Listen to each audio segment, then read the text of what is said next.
We're about to go inside of the C-suite and shoot a special episode with Ogotlhe Sathekge. She's the group talent manager across all of Transnet, responsible for over 60,000 employees. Let's go.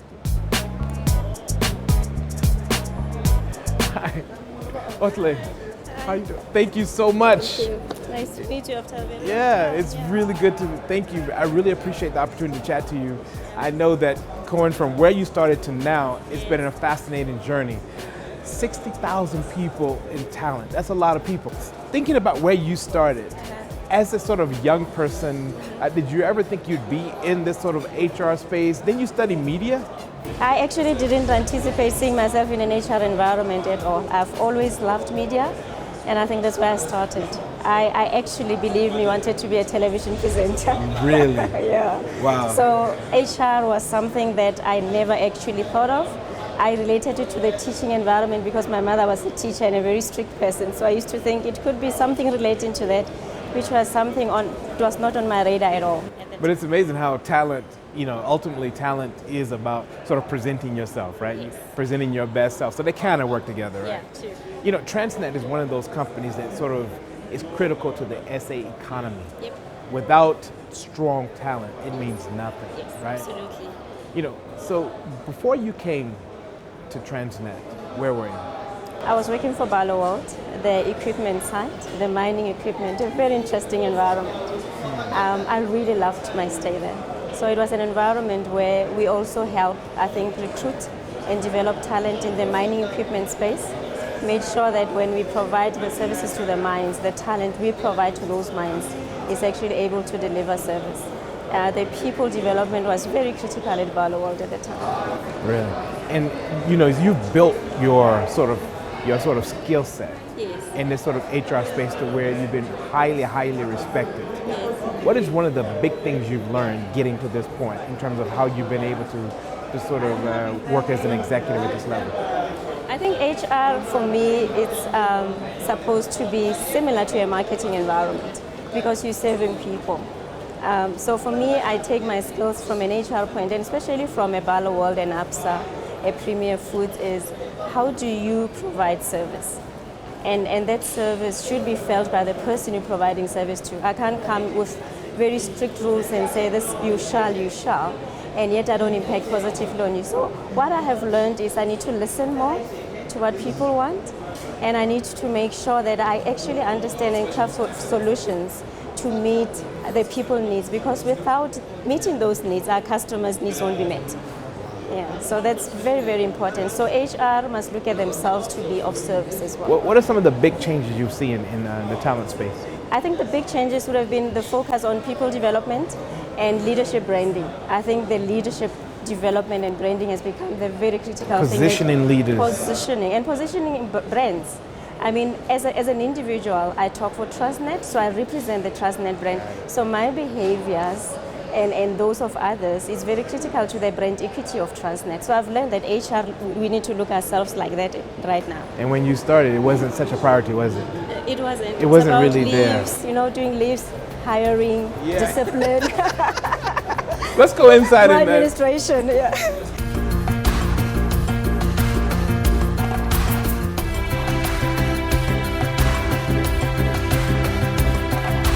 So the magnitude, preparing yourself for the magnitude of the work you're doing. What do you go through? Do you practice yoga? How do you prepare yourself as an executive to lead with so much authority and power? I was trained, I think, when I started, before I became an executive, on mindful leader. So I always make sure that I wake up and I listen to myself. So some yoga meditation. And when I have time, I do go to yoga in midstream where I live.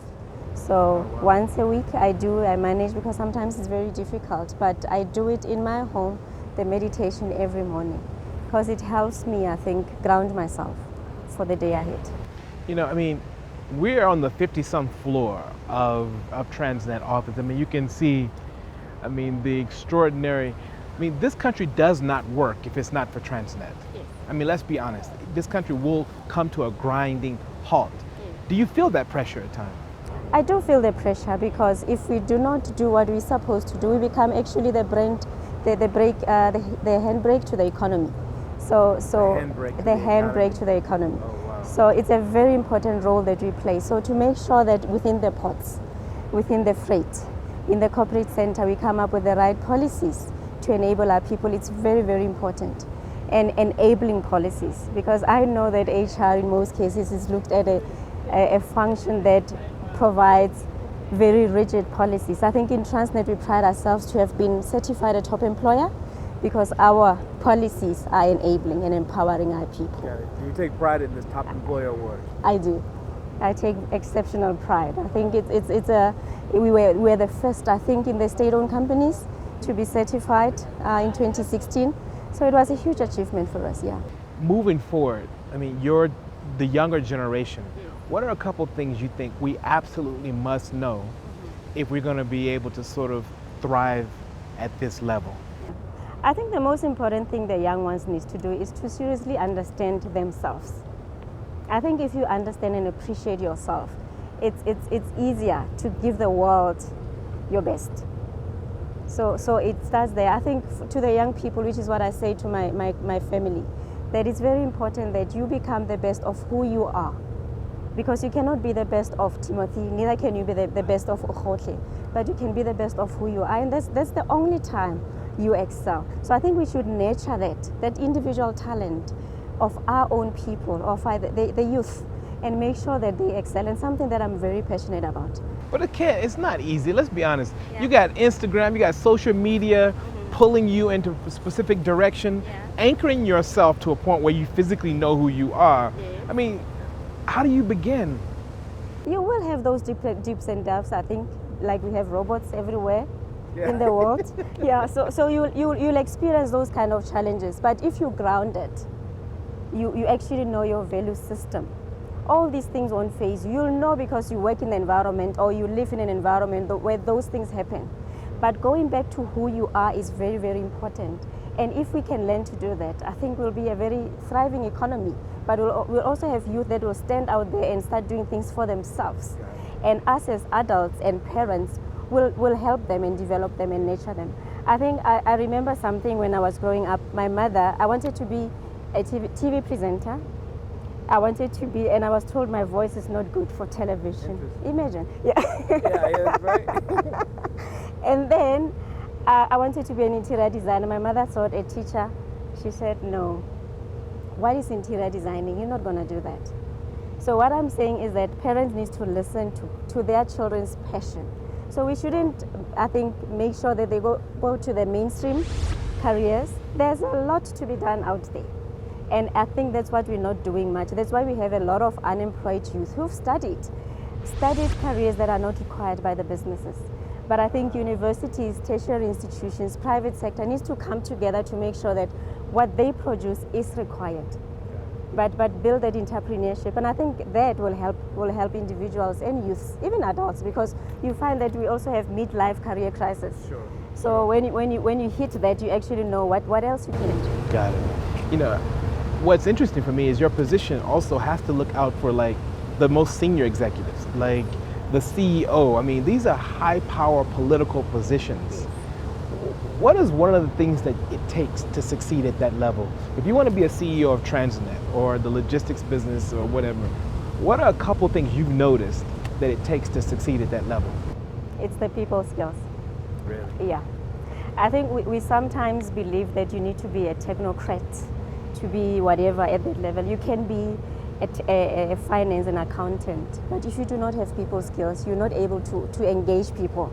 You'll have your employees that are very unhappy, the morale will be low, and they will just... Meanwhile, you're really good at the technical stuff, but you're horrible at the people. Horrible, and what happens to your bottom line?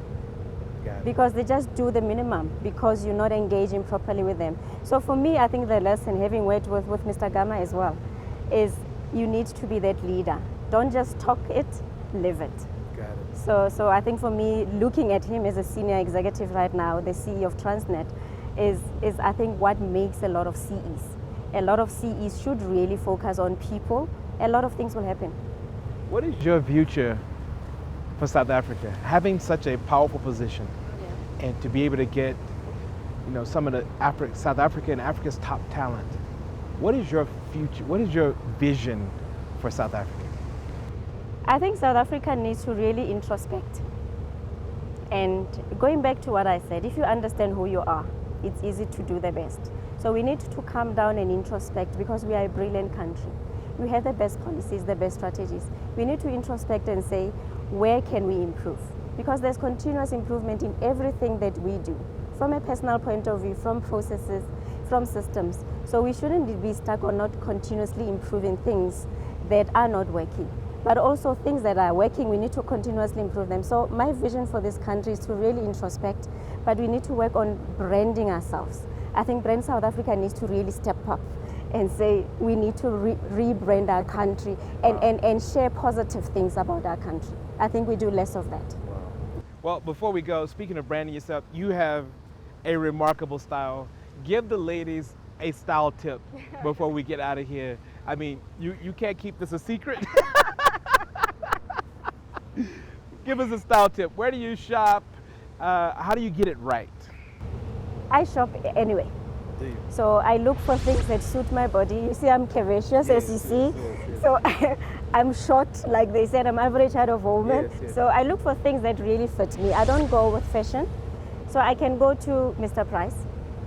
I can go to Stutterfords. I can go to your Gucci shop. I go anywhere, but where I feel the style will go with me. I'm not one to go with brands, only buy certain brands. I go with what suits my body. I understand who I am and how my body is structured. So I think people should do that. Look at your body and go for what will suit you, not what other people are wearing.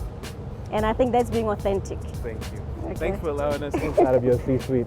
Thank you. Join us next week as we continue to explore the most influential women across this continent as they continue to shape the lives of young people and make a difference to chart an Africa and a South Africa that matters to the rest of the world.